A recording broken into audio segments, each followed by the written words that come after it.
Jom kita belajar zaman prasejarah. Apa itu zaman prasejarah? Dalam sejarah tahun 4, unit 6. Jom kita belajar.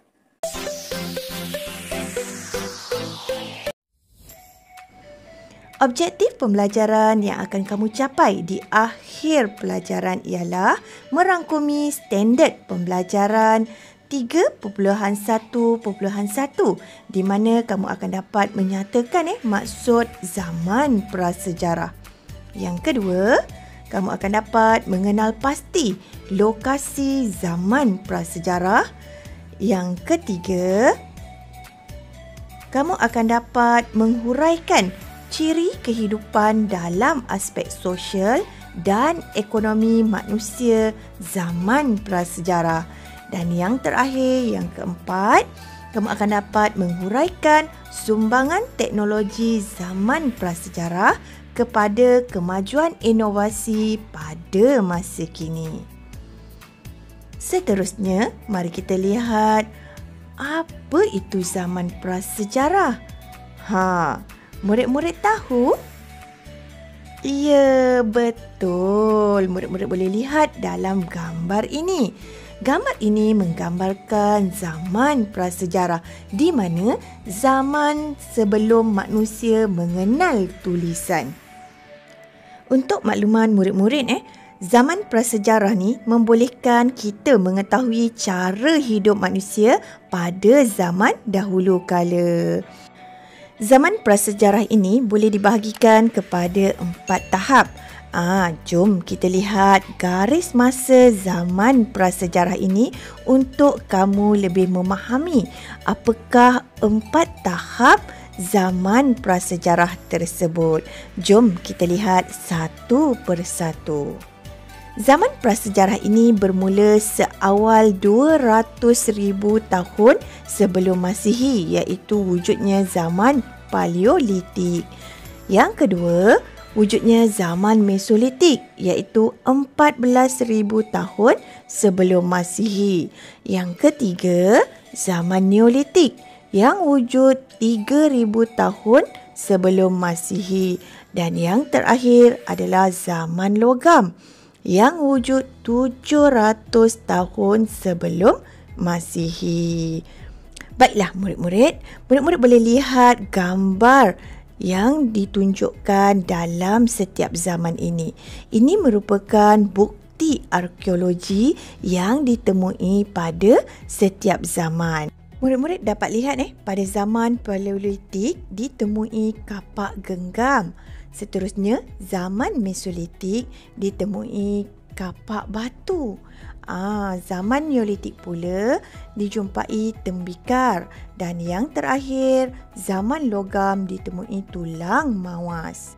Seterusnya, jom kita kenali di manakah lokasi zaman prasejarah di negara kita. Murid-murid tahu di mana? Okey, jom kita lihat peta ini. Peta ini menunjukkan lokasi zaman prasejarah yang terdapat di negara kita. Yang pertama, murid-murid boleh lihat bendera negeri Perak dan Sarawak. Dua negeri ini wujudnya lokasi zaman Paleolitik. Cikgu gambarkan akronim untuk Paleolitik ni adalah P. Akronim dia PAPA. Seterusnya, kita lihat yang berwarna purple, iaitu bendera Kelantan dan Terengganu. Di mana di Kelantan dan Terengganu ini wujudnya penempatan pada zaman Mesolitik. Cikgu gunakan M, akronim kepada MAMA, menggambarkan Mesolitik. Seterusnya, mari kita lihat penempatan masyarakat zaman Neolitik. Yang pertama di Raub Pahang dan di Sabah. Cikgu gunakan akronim N untuk NAK bagi zaman Neolitik.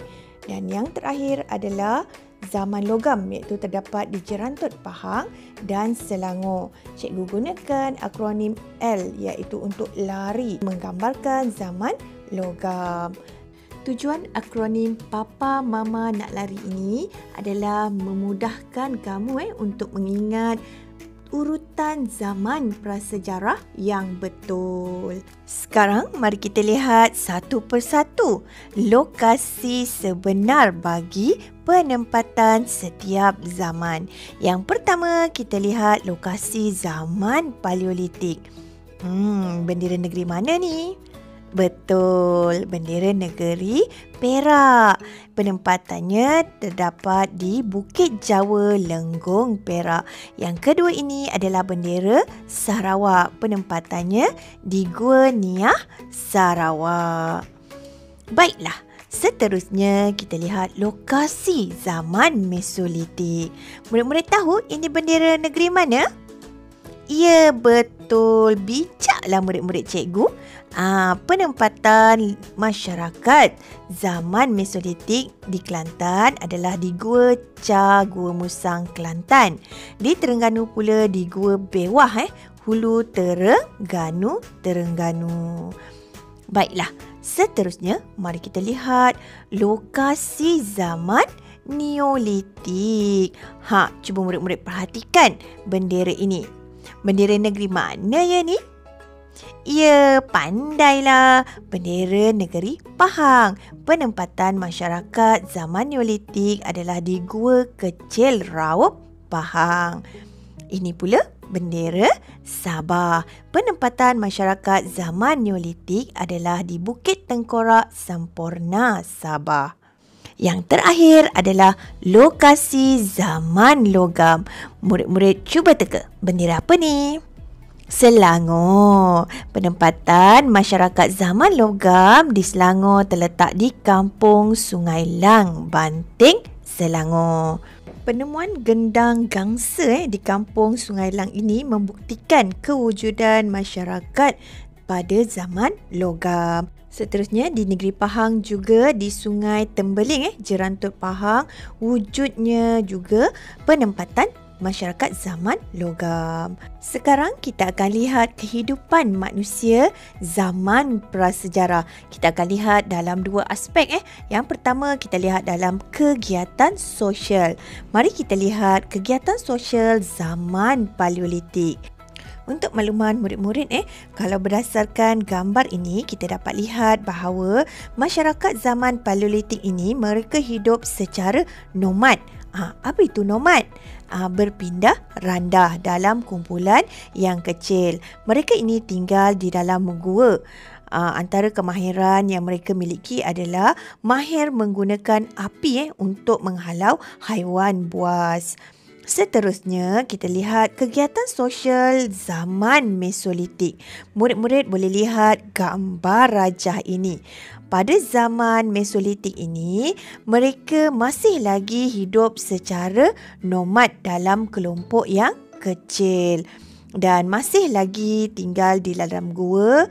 Tetapi mereka ni telah mengalami perubahan sedikit di mana mereka selain daripada tinggal di gua, mereka juga tinggal di pesisir pantai atau di muara sungai. Okey, seterusnya mari kita lihat kegiatan sosial zaman Neolitik pula. Bagaimana? Adakah berbeza dengan zaman Paleolitik dan zaman Mesolitik? Ya, betul. Memang berbeza. Kegiatan sosial zaman Neolitik ini, masyarakatnya dah hidup menetap dalam kelompok yang besar. Mereka dah pandai membina penempatan iaitu rumah di lembah sungai dan pesisir pantai. Kiranya dah maju sikit lah. Okey, sekarang kita lihat pula kegiatan sosial zaman logam. Okey, masyarakat pada zaman logam ini mereka hidup menetap dalam kelompok yang lebih besar.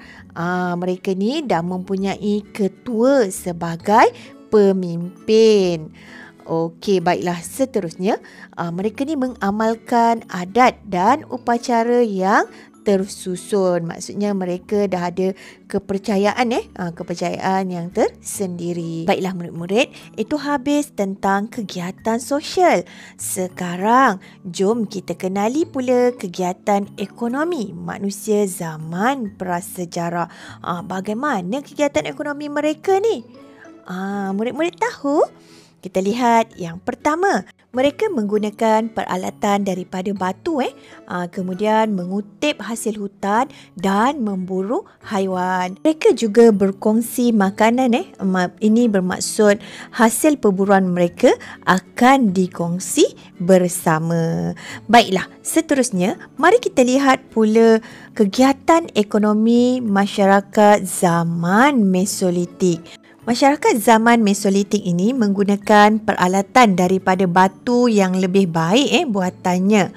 Mereka juga mengutip hasil hutan, memburu haiwan dan yang membezakan mereka dengan zaman Paleolitik adalah mereka ini dah pandai menangkap ikan. Perkongsian makanan masih lagi berlaku pada zaman Mesolitik ini. Seterusnya, mari kita lihat kegiatan ekonomi pada zaman Neolitik. Masyarakat zaman Neolitik menggunakan peralatan daripada batu yang lebih kemas, dilicinkan dan mempunyai pelbagai fungsi. Maksudnya di sini masyarakat zaman Neolitik ni lebih maju sikitlah berbanding masyarakat zaman Paleolitik dan Mesolitik. Mereka ini bercucuk tanam, menangkap ikan, menternak haiwan dan menghasilkan tembikar tanah. Mereka juga menjalankan aktiviti perdagangan secara tukar barang yang dikenali sebagai sistem barter. Murid-murid boleh lihat dalam gambar raja ini. Mereka menukar barang suka sama suka. Pengkhususan kerja juga berlaku dalam masyarakat zaman Neolitik ini. Sekarang kita lihat pula kegiatan ekonomi zaman logam. Baiklah murid-murid, berdasarkan gambar yang ditunjukkan, murid-murid dapat lihat bahawa masyarakat zaman logam ini mereka menggunakan peralatan yang diperbuat daripada logam.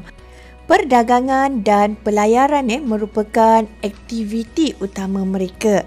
Aktiviti perdagangan secara tukar barang juga semakin berkembang. Masyarakat pada zaman logam ini juga telah mula menjalinkan hubungan dengan kerajaan luar. Ini menunjukkan perubahan yang maju daripada zaman Neolitik tadi. Mereka ni lebih maju. Baiklah murid-murid, sekarang mari kita lihat pula sumbangan teknologi di mana berlakunya perkembangan teknologi dalam kehidupan manusia. Masyarakat pada zaman prasejarah ni mereka ni kreatif dalam mencipta pelbagai jenis peralatan untuk kegunaan harian mereka. Alatan yang dicipta adalah bersesuaian dengan keperluan pada masa itu. Jadi, mari kita lihat apakah perubahan yang telah membawa kepada perkembangan teknologi penciptaan alat-alat pada masa kini. Kita lihat perubahan yang pertama iaitu dalam pertanian, yang kedua dalam komunikasi, yang ketiga pengangkutan dan yang keempat kita akan lihat perubahan dalam keperluan rumah. Jom kita lihat perubahan yang pertama iaitu perubahan dalam pertanian. Pada masa dahulu kalau kita lihat dalam gambar raja ini, masyarakat zaman prasejarah menggunakan peralatan asas seperti batu dan kayu. Berbeza dengan masyarakat pada masa kini. Masyarakat pada zaman kini telah menggunakan jentera untuk meningkatkan hasil pertanian seperti dalam gambar ini. Seterusnya, mari kita lihat perubahan dalam komunikasi. Masyarakat pada zaman prasejarah mereka berkomunikasi menggunakan lukisan di dinding-dinding gua, menggunakan asap dan bunyi untuk berkomunikasi. Berbeza dengan masyarakat pada masa kini yang telah menggunakan alatan komunikasi moden seperti handphone, laptop bagi memudahkan dan mempercepatkan urusan. Sekarang mari kita lihat pula perubahan dalam sistem pengangkutan. Untuk makluman murid-murid, masyarakat pada zaman dahulu untuk pengangkutan ini mereka menggunakan perahu untuk bergerak dari satu tempat ke satu tempat. Perahu mereka ini diperbuat daripada batang pokok. Berbeza dengan masyarakat pada masa kini yang telah menggunakan kapal yang lebih besar dan selamat serta menjimatkan masa. Yang terakhir, mari kita lihat pula perubahan yang berlaku dalam keperluan rumah. Okey, dalam keperluan rumah ini, murid-murid boleh lihat masyarakat pada zaman dahulu mereka menggunakan kayu api untuk memasak. Cuba kamu lihat mak kamu sekarang masak menggunakan apa? Ya, betul, dah menggunakan dapur gas dan menggunakan peralatan dapur elektrik yang lebih mudah dan selamat.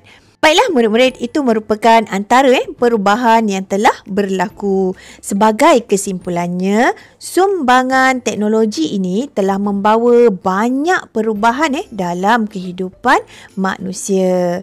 Jadi kan kemudahan yang wujud pada masa kini ini adalah hasil daripada inovasi teknologi yang berkembang pesat. Itu saja untuk video pada kali ini. Jangan lupa tekan butang subscribe dan loceng. Cikgu mengharapkan kamu semua like, share video-video cikgu dengan rakan-rakan kamu. Terima kasih semua. Bye.